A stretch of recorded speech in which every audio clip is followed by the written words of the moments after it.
Vamos prosseguir a nossa missão aqui de esclarecer por que existe essa epidemia de doenças inflamatórias.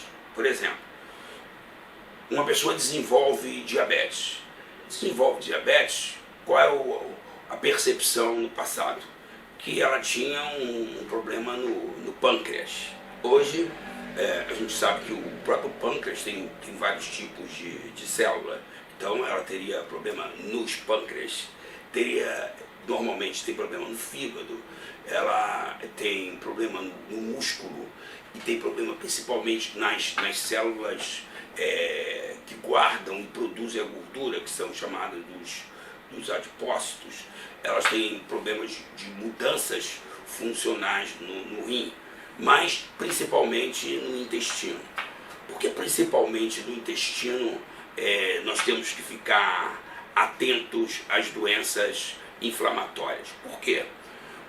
Todas as substâncias que nós ingerimos para a alimentação, elas vão ser metabolizadas, elas vão ser absorvidas pelos nossos intestinos. E o que acontece? Você cansou de escutar que você é o que você come? Não. Você é o que você come, mais o que você consegue digerir e o que você consegue absorver, de preferência sem inflamar muito. Como assim? Hoje, quando nós nos alimentamos, você tem muitos agrotóxicos, você tem muitos conservantes, você tem muitos hormônios, muitos antibióticos, você tem muitos alimentos que o teu organismo ele não teve tempo de se adaptar, ele é intolerante. Você tem uma série de substâncias que serviram como combate a doenças dos animais que nós estamos ingerindo, e isso tudo, o que faz no intestino? Inflama. Quando inflama o intestino, várias substâncias que não deveriam penetrar no organismo penetram. E aí o que acontece? Desencadeiam processos inflamatórios em todo o organismo. Então vão ocorrer inflamações na tireoide. Há 35 anos atrás era raríssimo você encontrar inflamações na tireoide. Hoje você encontra tiroidite na população praticamente inteira. Então o glúten transgênico, o glúten de um modo geral está envolvido nisso. As proteínas do leite de vaca, nós não temos as enzimas para quebrar essas proteínas do leite de vaca. Então o que foi considerado muito tempo um alimento, na realidade hoje complica, porque inflama o intestino. São absorvidas substâncias de bactérias que vivem no intestino da gente, são mais de 500 trilhões para cada célula. A gente tem 9 células de bactéria. E aí o que acontece? Esse sistema de defesa ele é alterado, e isso interage com o nosso código genético e aparecem as inflamações. Então, vocês já ouviram falar em síndrome metabólica.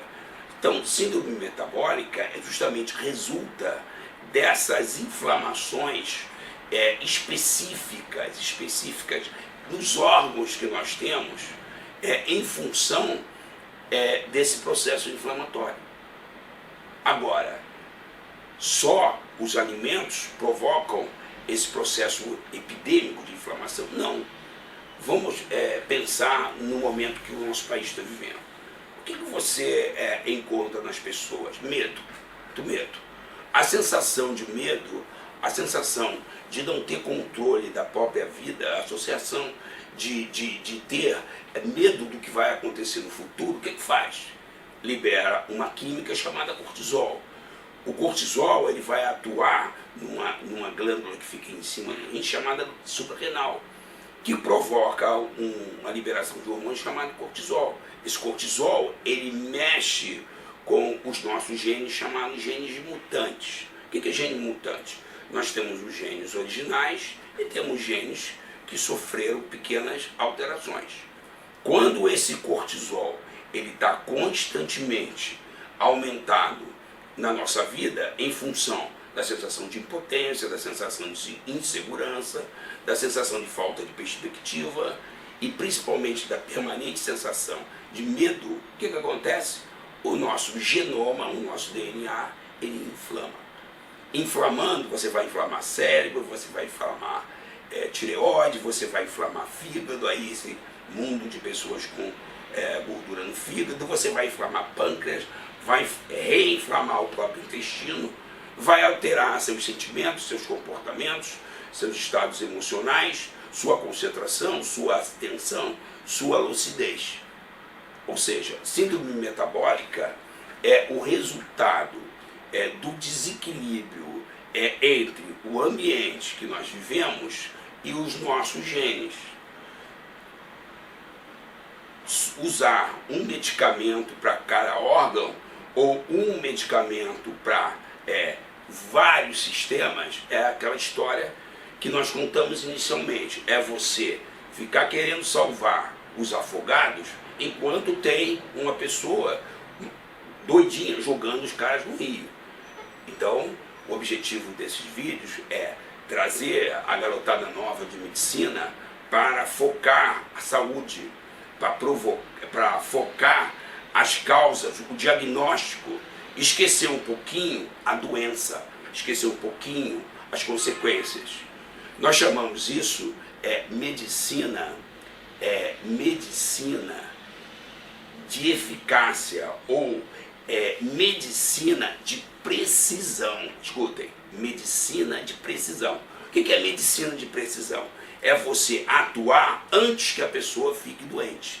Isso é um paradigma, isso é um modelo de mundo, isso é uma questão da gente começar a espalhar esse meme e trazer pessoas que gostem desse país ou que gostem de ser humano, que gostem de outras pessoas, para ao invés de deixar adoecer para vender remédio, a gente começar a focar a prevenção, mais especificamente a precisão. Então, síndrome metabólica, ela depende dos alimentos, ela depende da produção dos alimentos, depende do nosso DNA, depende da nossa visão de mundo, ela depende de atividade física, ela depende da integridade do nosso cérebro, ou seja, ela depende de todo um sistema. Agora, quando você acrescenta uma informação ao sistema, você muda o sistema todo.